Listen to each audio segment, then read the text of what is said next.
সংগ্রামী লালমোহনবাসী, আপনারা জানেন গতকালকে তফসিল ঘোষণা করা হয়েছে। বাংলাদেশের মানুষ একটি স্বপ্ন নিয়ে অপেক্ষা করছে, আগামী নির্বাচনটা যেন সুস্থ এবং সুন্দরভাবে অনুষ্ঠিত হতে পারে। বিগত 15টা বছর ফ্যাসিস্টের দাপটের কারণে বাংলাদেশে কোনো সুষ্ঠু নির্বাচন হয় নাই। বাংলাদেশে দিনের নির্বাচন তারা রাতেই সেরে ফেলেছে। বাংলাদেশে আমি আর টমির নির্বাচন দেখেছে।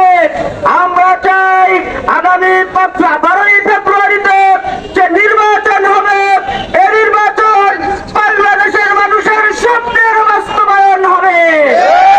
নির্বাচনের মাধ্যমে এমন একটি সরকার বাংলাদেশে আসবে, যে সরকারের আমলে কোন সন্ত্রাসীরা বাংলাদেশে থাকতে পারবে না।